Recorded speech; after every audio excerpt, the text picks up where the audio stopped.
Belgium's King Philippe is in Central Africa for a historic visit to the Democratic Republic of Congo.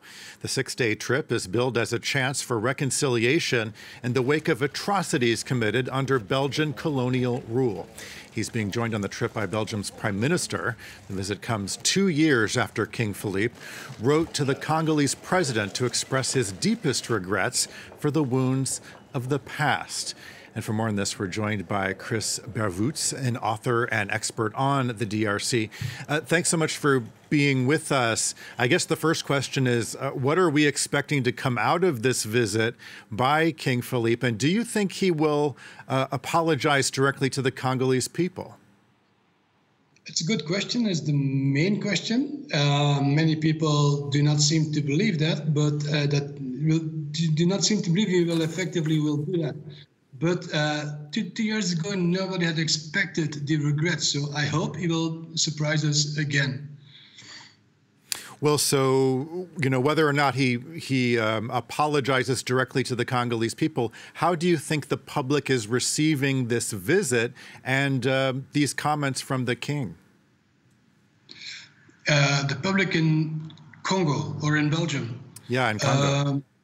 In Congo, yes. I think for the people in Congo, the visit of the Belgian king is important. It's the first time that a king comes in 12 years. It's the first time that the present king is visiting the country. He never traveled to Congo in his youth or as an individual. So it's an important event. The question will be, what will the king do? What will the speech do to contribute to the process of rewriting the colonial history and redefine the relationships between Belgium and Congo in a truly decolonized partnership? We all wonder how explicit will he be when he talks about the crimes against humanity committed by Belgium during the colonization. How explicitly will he mention the role of the dynasty he belongs to? So it's a very fascinating speech. We know that in less than a month, Belgium will solemnly return the tooth of Patrice Lumumba to the DRC. Lumumba, who's until today an icon of the Congolese population and the hero of independence. And this tooth is all that remains of the Prime Minister. After his assassination, in the shocking way the killers have treated his remains after his death. So it seems unthinkable to me that the king will not pay tribute to Lumumba. The question is, in which terms? People are fascinated by what he will say in the next hour, probably. Well, this would be a lot to sum up, but can you just give us some background here in broad strokes? What are the atrocities that were committed by Belgium in the DRC? Well,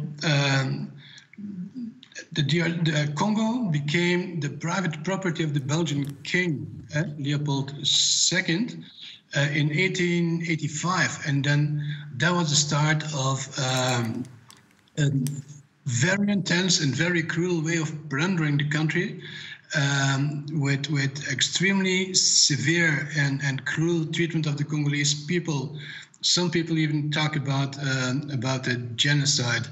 The public opinion in Belgium, but even more abroad, was so shocked that there became an international campaign which pressurized on the king to hand over Congo to Belgium.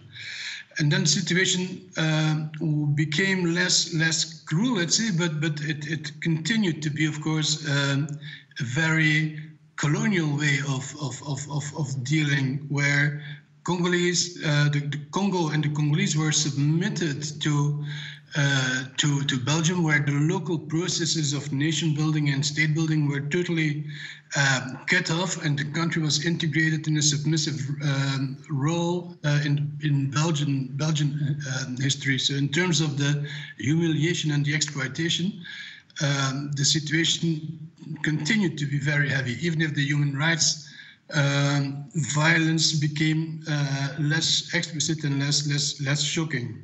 Okay, we'll have to leave it there. Kris Berwouts, author and expert on the DRC. Thanks so much for your time. Thank you.